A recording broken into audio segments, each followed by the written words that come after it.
What's going on, guys? Mira here, back again with another video, and today I want to briefly talk about Sangonomiya Kokomi, the upcoming limited 5-star character. I'm gonna be breaking down some of her skills and also introduce some of her potential builds and let you guys be the judge of whether or not to pull for her. So without further ado, let's get started. So the first thing that I want to talk about is her kit, but before that, keep in mind that she cannot crit. She has a negative 100% crit rate, so if you're thinking of trying to crit with her, well, good luck building over 100% crit rate. So, her elemental skill. She summons a jellyfish-like creature that both attacks enemies and heals your active character. The healing is going to scale off of her max HP, while the damage scales off of her attack. Based off of this, you can kind of think about her E as Sayu's C1 Elemental Burst, as it does pretty much the same thing, except that this scales with HP as well as attack. Next, her Elemental Burst. Her Elemental Burst buffs Kokomi for a temporary amount of time, increasing the damage of her normal attack, charged attack, and also her elemental skill. Also, in this mode, her normal and charged attacks will heal her party members, and once again, this will scale off her max HP. Also, she can walk on water in this mode, which is pretty cool, I guess. So, looking at her kit, I would say that she's mainly a healer, but she also does a decent amount of damage with her elemental skill, and also, you would swap her into the field when she has her elemental burst. In terms of playstyle, I would say that she's pretty similar to Raiden Shogun, where you can use her elemental skill and then switch her out until you get your burst, at which point you switch her back in for the limited duration of her burst. So, should you pull for Kokomi?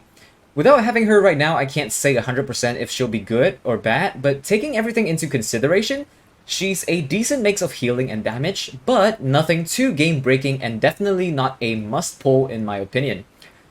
So, for those of you who have Sayu, you can kind of think of her as a stronger version of her. And also, for those of you who are going to be pulling for her, I'm going to be talking about some of her potential builds that I have prepared for her. By the way, subscribe if you haven't, because we're going to be pulling and building her on the day of the banner, and I've prepared quite a lot of artifacts to test on her, so you definitely don't want to miss that. Alright, next let's talk about her build. So, like I said just now, we are going to be focusing for Kokomi on HP, attack percent, and a little bit of energy recharge as well as elemental mastery.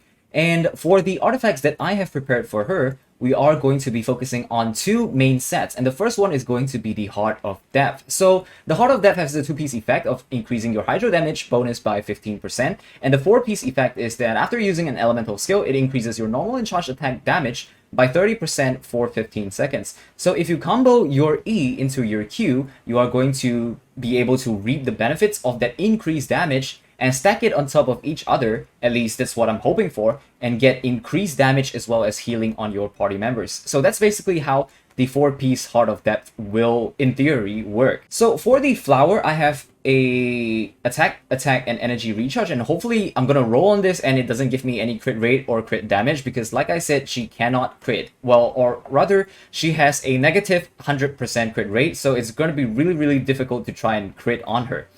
And next, for the feather, likewise, it's the same thing. I have attack and HP and a little bit of elemental mastery. And don't worry, guys, I will try my best to get all these artifacts to level 20 before that. And next, we have the off piece, which is my timepiece. And here is where it gets a little bit confusing. So I'm not sure if I should go HP percent or attack percent on the piece. So I will be preparing both pieces, and we're going to be trying that out in the stream itself. So do make sure you stay subscribed. So yeah, we're gonna have a HP piece as well as an attack percent piece, and in the main stat, or rather the substat, we're gonna have HP, attack, and energy recharge.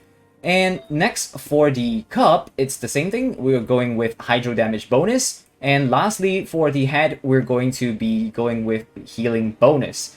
So that's pretty much it for her build and the Heart of Depth set. So the next piece of artifact set that I have prepared for her is the 4-piece Tenacity of Milith. So how this works is that the 2-piece will increase HP by 20%, and that's just generally really nice for Kokomi because all her healing will scale off of her max HP.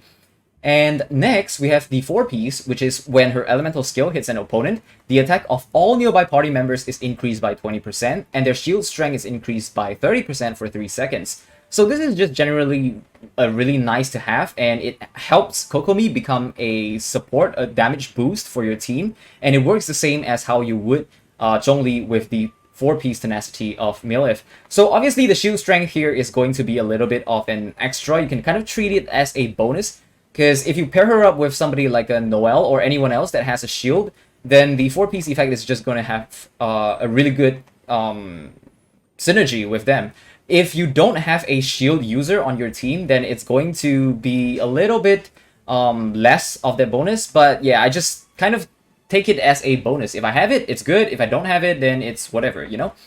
So, for the artifacts itself, it's pretty much the same as the Heart of Death in terms of the main stat and the substats. The only problem is my flower, which somehow just rolled everything into crit damage for some reason, and I'm still very angry with it. But you know what? That's life, and I don't have a better artifact, so I'm just gonna leave it as it is.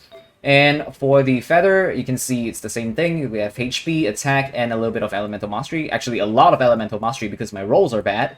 And for the sense, I have a HP sense, and don't worry, like I said, I will be testing out an attack percent sense as well.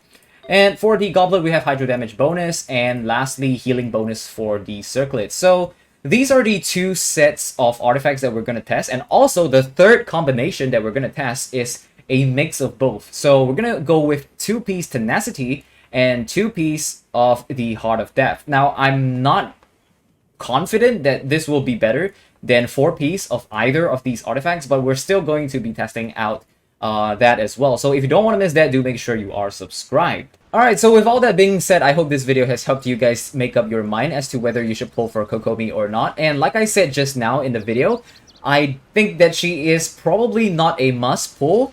And especially for all those free-to-play players out there, I think she is just a glorified healer with a little bit of damage. However, that is not set in stone, as we will be testing her out on the stream on that day itself. So if you don't want to miss it, once again, do subscribe to the channel. And yeah, that's all for this video. Thank you guys so much for watching, and I will see you guys in the next one. Peace out, guys.